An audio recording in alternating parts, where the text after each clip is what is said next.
The gates flew open at midnight as Priscilla shoved Liliana into the darkness, her nightgown barely clinging to her trembling body. "Don't you ever come back here again, you irritating fat body with a thin, useless soul." Her voice cracked with venom. "How dare you eat even one slice of the bread I kept for my children, instead of drinking your usual Gary?" Liliana stood frozen, barefoot and confused, her eyes wide with fear. But Priscilla wasn't done. "The doctor said you're allergic to good food, and I agree. I won't sit here and watch you get fatter under my roof." Then she charged at her, fists raised. Liliana dropped the last crumb of bread from her mouth and ran. She ran like her life depended on it, past empty streets, past sleeping homes, into the cold night air that bit her skin like needles. She didn't stop until she realized something. Her stepmother was no longer behind her. But her cruel words echoed through the wind. "Don't ever come back here again. I am not your mother." But why such hatred? What did Liliana ever do to deserve this? Where could she possibly go, alone, at midnight? Bestie, brace yourself. This story will break you, shock you, and heal you all in one. Subscribe, sit tight, watch the full story now. This is not the one to miss. The full story. It was midnight. A tiny fat girl, just 7 years old, stumbled out, barefoot, wearing nothing but an oversized nightdress that clung to her round body. Her face was soaked in tears, her eyes wide with fear, and her arms trembled as she clutched a slice of bread, the only thing she had eaten all day. From behind her, a tall, furious woman stormed out. Her face was twisted in anger, and her voice thundered across the dark street.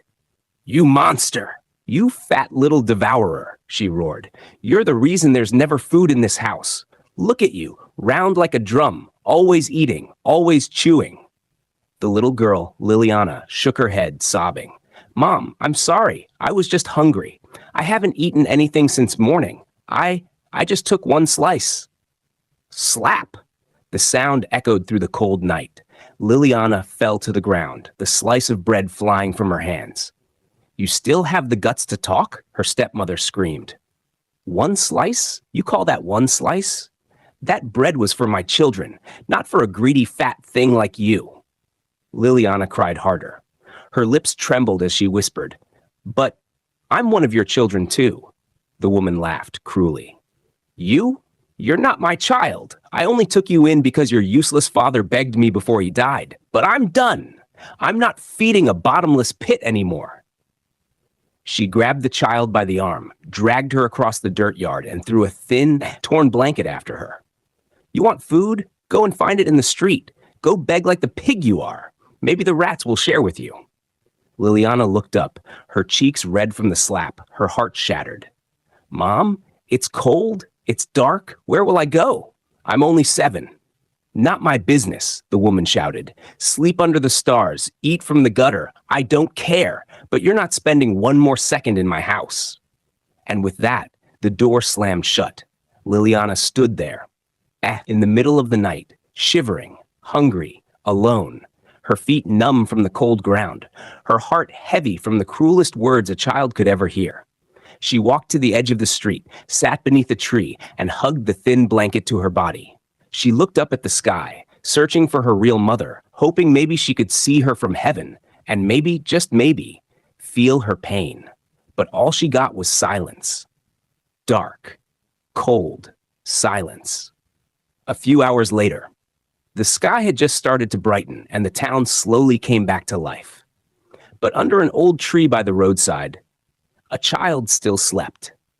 Liliana, her tiny arms curled around a ragged blanket, was still shivering in her sleep. Her round face was stained with dried tears, her feet dirty and bare. Her body, exhausted from the cold night, didn't stir, not even when footsteps approached. A group of children in crisp school uniforms passed by, chatting and laughing. But suddenly, one of them stopped. "Hey," the boy shouted. "Look, what is that?" They all turned. When they saw Liliana lying there, their laughter exploded into the morning air. "It's a pig," one of the girls screamed. "No, that's a fat girl," a boy laughed. "She looks like she ate a whole bakery." She must be the one eating all the food in this town, another said. No wonder food is so expensive. They all burst into louder laughter, pointing and holding their stomachs. That was the moment Liliana's eyes fluttered open. She blinked, confused, and then froze. Her heart dropped. A crowd of children were standing over her, laughing, pointing, mocking. Her eyes widened in fear, and before she could say a word, she screamed. A sharp, frightened scream from deep inside her. Some of the kids took a step back, surprised. "She's going crazy," one shouted. "Look, she peed on herself," another yelled. The laughter returned, louder and more cruel than before. Liliana quickly sat up and tried to wipe her dress with a blanket. Her face burned with shame. Her eyes darted around, searching for a place to hide. But there was nowhere. Nowhere to run. Nowhere to hide. Nowhere to belong. She stood up slowly, her blanket dragging behind her. Her back was hunched. Her eyes stared at the ground. Her feet moved one after the other, like they were made of stone. She didn't know where she was going. She just knew she had to leave, to walk, to disappear. The children laughed behind her as she walked away. Away from the tree. Away from the house. Away from everything. She continues wandering down the dusty roadside. Her tiny feet dragged on the ground. Her stomach growled louder than her thoughts, and her eyes stung from the morning sun. She looked like a lost shadow, her dress stained, hair tangled, and hope slipping with every step. She didn't know where she was going. She just wanted to keep moving. Maybe if she kept walking, the pain would stop. But fate wasn't done hurting her yet. From a distance, two girls in neat school uniforms were walking home, chatting and swinging their lunchboxes. As they got closer, one of them stopped and squinted. "Isn't that?" "Yes." The older one gasped, a wicked smile spreading across her lips. "Fat Lily." Liliana paused and turned slowly. Her eyes widened. It was her stepsisters. Her legs trembled. The older girl folded her arms and sneered. "Mom told us everything. How you stole our breakfast last night? Shame on you." The younger one joined in mockingly. "Instead of stealing Gari like a normal hungry girl, you went for our delicious bread. You thief." They both burst out laughing. "You think bread is for your kind?" The older one continued. "Don't you know eating things like that only makes you fatter? Gari was what Mom recommended for you. And guess what? It has medical approval. Even the doctor said so." Liliana's lips trembled. Her face turned red with humiliation. "I didn't steal. I was just hungry," she whispered. But they weren't listening. They picked up sticks from the roadside. "Let's help her exercise that fat off," one shouted. And then they charged at her. Liliana screamed in panic and took off running. She stumbled, nearly falling, as she darted through the dusty path, dodging their sticks and their hateful laughter. "Run, fat pig, run! You're shaking the ground." They chased her like she was an animal, laughing, swinging, shouting. Just as Liliana's legs began to give out, a sharp voice rang through the air. "Hey! Stop that this minute!" It was a woman, standing at the front of her small wooden house, holding a broom and a look of fiery anger. The girls froze. The older one dropped her stick. "Chasing a child like a dog? Are you mad? Look at her! Look at what you're doing to her!" The girls turned and fled, muttering under their breath. The woman ran to Liliana, who had collapsed near a tree again, half gasping for air, her knees bruised from the fall, her face stained with fresh tears. The woman knelt beside her, touched her shoulder gently, but Liliana flinched. "I'm not here to hurt you," she said softly. "What happened to you, child?"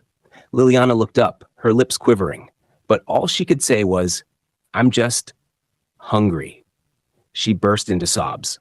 A moment later, the two girls burst into the compound, breathing heavily, their uniforms slightly dusty, sweat on their foreheads. Their mother, Madame Priscilla, stood at the doorway, arms folded, eyes sharp like a hawk. Her voice cut through the air like a whip. "What is this nonsense? Why are you both looking so dirty?" The girls froze. She stormed closer, hands on her waist. "Look at you. Your skirts are dusty. Your socks are brown. You left this house neat and clean. Now you return looking like you've rolled inside a garbage bin." She narrowed her eyes and hissed, "Don't tell me you went to play on the road, knowing fully well that Fat Lily is no longer here to wash your clothes." The girls exchanged glances quickly. Then the older one sniffled dramatically. "Mom, it's not our fault." "Yes, Mom," the younger one jumped in. We saw Liliana." "What?" Madame Priscilla's eyes widened. She threw a stone at us," the older one lied boldly. "And then she picked up a stick and chased us down the road. If not for one woman that shouted at her and pushed us away from her, we would have been dirtier than this," the younger one added. Madame Priscilla's lips twisted in pure rage. Her voice dropped into a low growl. "That demonic fat child. She's now attacking people in the street like a wild animal?" she hissed. She looked up at the sky like she was talking to the gods. "After everything I did for her, after feeding her, clothing her, taking her in when her useless mother died, this is how she repays me?" She turned back to her daughters, fury rising. "And you two, you couldn't even fight back? You let a girl like that chase you? Do you want people to laugh at this family?" The girls hung their heads, pretending to sniffle. Madame Priscilla clenched her fists. "I swear, if I see her near this house again, if I hear her name again, I'll deal with her in a way she'll never forget." She stormed back inside, muttering curses, grabbing the belt hanging from the wall. The two girls quietly smirked at each other behind her back. At the kind woman's house. Meanwhile, the kind woman stood by the gate, watching the two cruel girls disappear into the distance. She turned and saw Liliana still trembling like a leaf, her cheeks smeared with dried tears and her feet caked with dust. Her heart broke. "Oh, my daughter, come," she said gently, leading Liliana to her porch. "Let me get you something to eat. You must be starving." Liliana's eyes were unsure whether she had heard correctly. The woman disappeared inside and returned moments later with a plate of steaming jollof rice, neatly packed, a chunk of soft beef, and a sachet of cold water. "Here, my dear, eat first. Then you can tell me what happened, okay?" Liliana stared at the food. Real food. The aroma filled her nostrils. Her stomach growled in hunger and shock. She touched the spoon, still doubting it was hers. She whispered, "I'm scared." "Thank you, Mother." She began to eat, slowly. Not because she wasn't hungry, but because she hadn't eaten food like this in so long. Not since her mother died. It wasn't that her stepmother couldn't afford jollof rice. She cooked it often. But for Liliana, only Gary was allowed. "Rice will make you fatter," they always said. "Meat is not for pigs," her stepmother once hissed. But here she was, finally tasting love in a plate. When she was done, she drank the water in one long gulp and smiled faintly. "Thank you. Thank you so much, Mother," she said, her voice sleepy from warmth and food. Before the woman could respond, Liliana's eyelids grew heavy. She leaned sideways on the mat and gently dozed off, her arms curled under her cheek like a baby. The woman smiled sadly and covered her legs with a wrapper. But just as peace was beginning to settle, the door flung open. Her husband, a tall, sharp-eyed man, stood at the doorway, staring at the sleeping child. "Who is this?" he barked. "Why is there a stranger in my house?" The woman stood quickly. "Please, dear, I found her outside. Some children were bullying her. She looked tired and hungry." "So?" the man thundered. "Is that the pregnancy you're supposed to give me?" The woman froze. 4 years of marriage. 4. And instead of thinking of how to give me a child, you're busy bringing this Orobofanta into my house? "Please, lower your voice," she pleaded. "Before I come out from my room, make sure she disappears from here. You hear me? I don't want to see her again." Liliana, now wide awake, jumped up in fear. Tears welled up again in her eyes. She didn't know where to run, but she ran anyway, down the dusty path. "Wait," the woman called, chasing after her. She caught up and held Liliana's hand, quickly pulling out a crumpled 500 note from her wrapper. "My hands are tied. Please, use this to find something. I'm sorry, my daughter. Go well." Liliana looked at the money, then at the woman, then back at the house. Another place, another rejection, another pain. She clutched the note and walked off, into nowhere, again. The sky was getting darker again. But Liliana never stopped walking. She walked slowly, dragging her bare feet through dust and mud. Her stomach, though earlier fed, now twisted again, not from hunger, but from rejection. Her tiny fingers held tightly to the 500 note like it was her last connection to the living world. The streets began to empty. Doors shut. Lights went off. Nobody wanted to see a dirty fat child at night. She passed a woman selling roasted corn. "Madam, please, can I sit by your stall for a while?" The woman looked up, squinted at Liliana, and hissed. "See this one? You want to sit and eat all my corn? Big bum, big stomach, even big head. Leave here, Jor." Liliana didn't argue. She turned and walked away. By now, her feet were bleeding from cuts and sharp stones. Her face was stained with dried tears and dust. Her cloth, the only clothing she had, was torn and hung from her shoulder like a rag. She crossed a lonely field and saw an abandoned kiosk. She peeked inside. It smelled like rat urine and rotten biscuits, but it had 4 wooden walls and a roof. That was enough. She crawled into the corner and sat, hugging her knees tightly.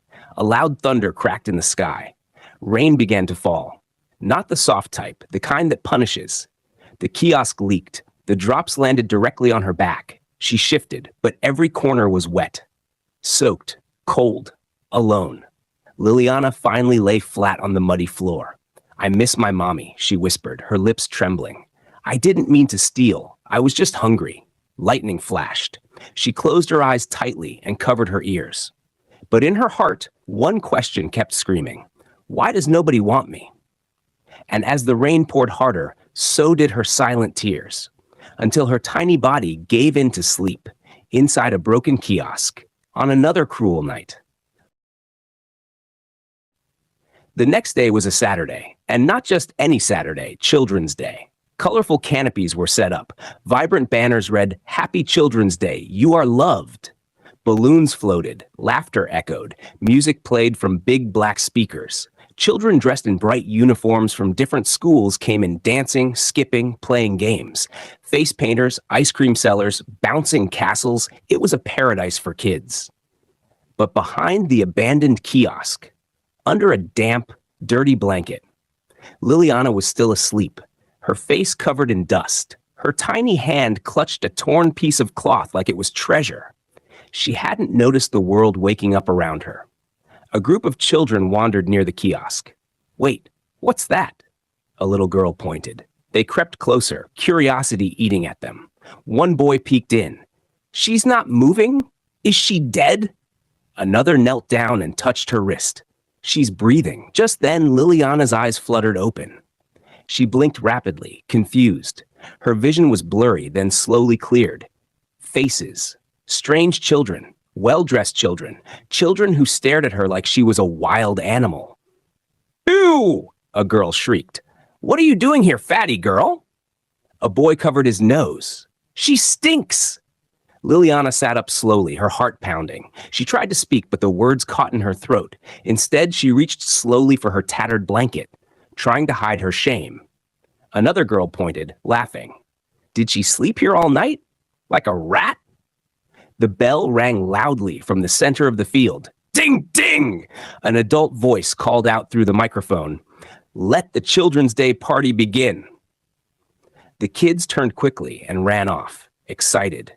The laughter faded into the distance, and Liliana was left alone again. She sat at the edge of the kiosk, hugging her knees, eyes red with fresh tears. She looked towards the canopy where music blasted and children danced, then looked down at herself, dusty, rejected, forgotten. She sobbed silently and whispered to the wind, "Why is my life like this? Why me?" The music got louder, but not enough to drown the sound of a little girl's breaking heart. Meanwhile, the party was in full swing now. Children filled the field with laughter and games, taking turns with the bouncing castle, playing tug-of-war, dancing to every beat that dropped. But not far off, Liliana stood quietly behind a tree, watching. Her tattered gown fluttered slightly in the breeze. Her hair was dusty, but her eyes sparkled as she watched the happy children perform. Whenever a group danced, she clapped. When someone sang, she smiled.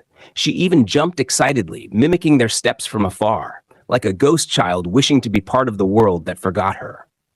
Then, suddenly, a branded van drove into the field. "Milk Juice, taste the miracle," was boldly written on it. The back door opened, and several smartly dressed children stepped out. They were selected for a live advert performance. The announcer called, "Watch how Milk Juice transforms weakness into strength." The selected kids began acting. Some limped, some fell dramatically, looking tired and hungry. Then they were each handed a chilled bottle of milk juice. Once they drank it, their expressions changed instantly. They stood upright, their eyes lit up, they began dancing and running like champions. The crowd roared in excitement, but one person clapped the loudest. From the shadows, Liliana. She clapped, she laughed, she jumped. She didn't know she was being watched. A tall man with a kind face walked up to her slowly. He knelt beside her and whispered gently into her ears. Liliana's eyes widened. Her hands flew to her mouth in disbelief. "Me?" she whispered. The man smiled and nodded. He held her hand and led her quietly behind the stage. Moments later, music faded, the MC spoke, and now, we have a surprise performance. You don't want to miss this one. Liliana stepped onto the stage. The crowd murmured. She was still in her ragged clothes, barefoot and covered in dust. But her acting began. She limped forward, arms shaking, her eyes sunken with pain. She fell to her knees, panting, clutching her belly like someone who hadn't eaten in days. The audience fell silent. Some even gasped. Then, someone walked up to her and handed her a bottle of milk juice. Liliana stared at it. She opened it slowly and drank. Blackout. The music returned. MC shouted, 10-minute break. Refresh yourself with milk juice." Everyone clapped. The stage emptied. But when the break ended, Liliana walked back on stage. The entire field went silent. She was unrecognizable. Her hair was done up in shiny curls. Her skin glowed like polished bronze. She wore a sparkling white dress with golden sandals. She held the same bottle of milk juice with elegance. The MC said, "Ladies and gentlemen, 10 minutes ago, this was her." A giant screen showed Liliana's before photo, the dusty, rejected girl in rags. And now, this is what milk juice did. The new Liliana smiled. She stepped forward and said in a clear voice, "This milk juice transformed me in just 10 minutes." The crowd erupted. Applause thundered across the field. Some stood up, some shouted her name. Some ran forward to hug her. From shame to spotlight, from bullied to adored. Liliana finally had her moment, and it was magical. Just then, the announcer stepped forward, adjusting his microphone with a proud smile. "Ladies and gentlemen, before we continue, I have one more special announcement." The crowd leaned forward in anticipation.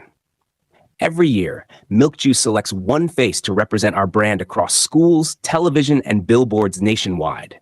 This year, for the first time ever, we are picking someone from this very field, someone who stood out because of her spark, her energy, and her natural magic. Liliana looked around, confused. Was he talking about her? She's bold, brilliant, and yes, beautifully chubby. Because Milk Juice believes strength comes in all sizes.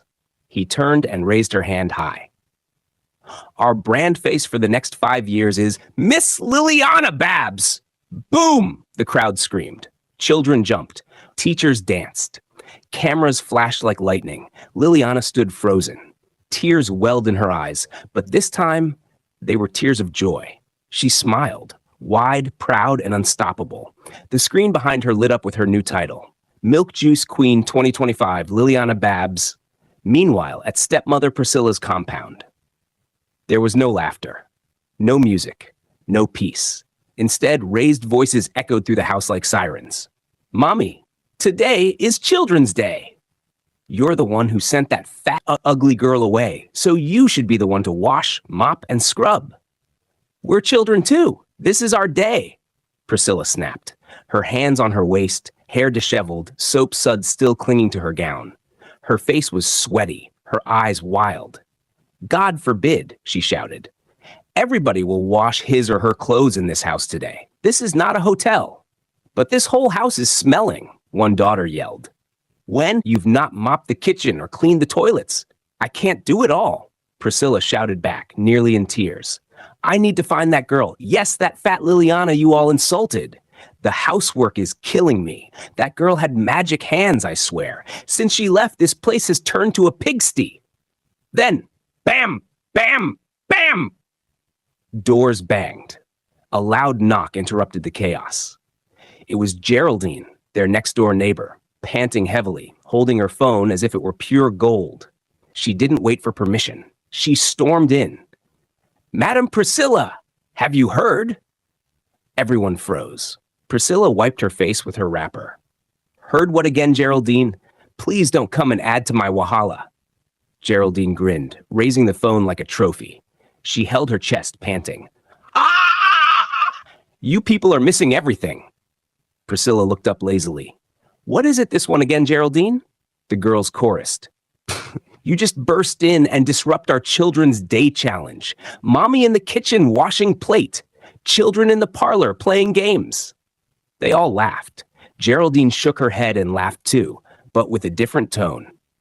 Oh, so you don't know yet? She stared at her phone and tapped something. She turned the screen toward them.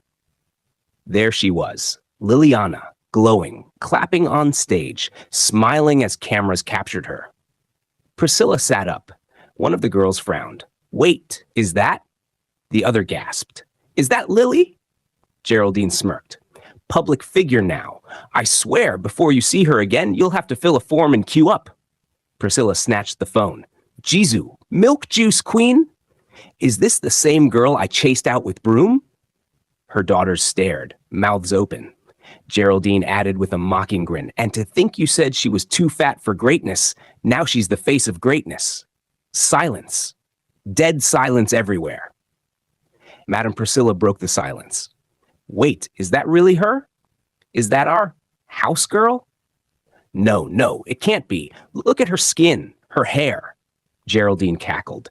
Oh, it's her all right. And let me tell you, people are already begging to get close to her. You'll need to fill a form and pass 3 interviews just to breathe near her now. Madam Priscilla's legs wobbled. She sank onto the plastic chair. Her mouth was open, but no sound came out. Geraldine wasn't done. They said her new sponsors are giving her a full scholarship, wardrobe deal, personal chef, and a home. The way that girl walked on that stage and, like God himself, lifted her. One daughter whispered, Mom, we made a big mistake. Priscilla's voice cracked for the first time. I threw away gold, thinking it was trash. That night, the house was quiet, but Priscilla's heart was noisy. She lay in bed, scrolling endlessly on her phone, eyes swollen from crying, not tears of joy, but of regret, shame, and bitterness. Post after post filled her screen. We love you, Liliana. Body, that glow, that strength.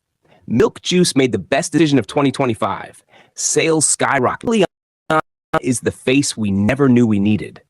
The comment that hit her the hardest. Imagine how many girls like Liliana are being bullied in secret, not knowing that their pain is power. Priscilla sniffled and whispered, what I hated her for is what the whole world is praising her for. She slowly sat up, staring blankly at the wall. That same fat girl I insulted, that I mocked, starved, used like trash, is now more respected than I could ever be. She clenched her fist tightly around the phone, then loosened it. A new expression appeared on her face, not just remorse, but calculation. She muttered to herself, no matter what, she's still a Babs. Her blood still connects to this family, and that connection is now gold. She got up and tiptoed to her daughter's room. They were both awake, whispering in the dark. She opened the door. They froze. Mom, are you okay? One of them asked. Priscilla's voice was cold and soft. From tomorrow, we begin to make amends. Amends? The younger one echoed. She nodded, wiping her tears. We'll do whatever it takes to get back into Liliana's life. If we can't beat the spotlight, then we must stand beside it, even if it means kneeling to her, crying, pretending." The daughters exchanged nervous glances. "Anyhow, she wants it," Priscilla said firmly. "We must gain access to her life." The next morning, the sun was barely up when Priscilla, with her two daughters in tow, arrived at the tall silver gate of Liliana's new residence, the company's guest estate. A bold sign at the entrance read, "Authorized personnel only. Strictly no uninvited guests." Priscilla adjusted her faded scarf, looked around nervously, then rang the intercom bell. One of her daughters whispered, "Mommy, what if she doesn't want to see us?" Priscilla snapped, "Shut up and smile when you see her. She's our golden ticket now." A female security guard stepped out with a walkie-talkie. "Yes? Who are you looking for?" Priscilla stepped forward with forced confidence. We're Liliana Babs's family. Tell her her loving mother and sisters are here to see her." The guard arched an eyebrow. "Loving?" Just then, the walkie-talkie crackled. A calm voice from inside responded, "Tell them to leave. I don't know anyone by that name. My family died the day they abandoned me." The guard nodded. "You heard her. She doesn't want to see you. Please step back from the gate." Priscilla froze. Her daughters clutched her skirt tightly. "What? She's joking, right? We are her only family. As a matter of fact, I gave her life," she cried out, her voice cracking. The guard didn't flinch. "Ma'am, this is a private property. You need to leave now." As the heavy gate slowly began to close, Priscilla lunged forward, her voice rising in desperation. "Liliana, it's me, Mommy!" The abandonment and the rejection was only prank. I never meant it. "You know we love you. We miss you. Baby, please!" But the gate slammed shut, and for the first time in her life, Priscilla realized what it truly meant to be shut out. Her daughters began to cry. One of them whimpered, "Mommy, is she never coming back?" Priscilla didn't answer. She was too busy staring through the gate with tears streaming down her cheeks, not just for being rejected, but for realizing the very girl she treated like a mistake had become a miracle. "Hello, besties!"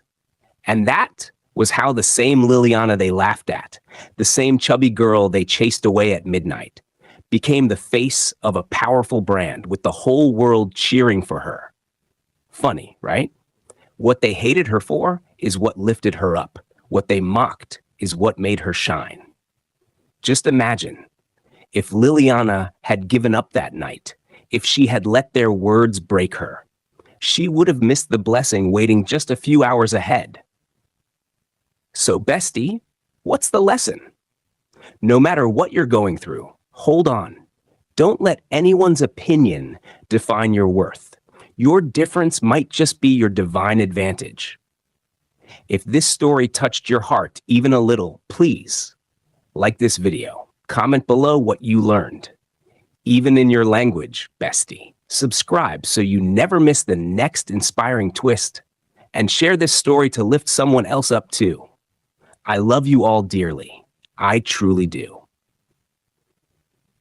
May God bless you richly, and may your own story change for the better, just like Liliana's.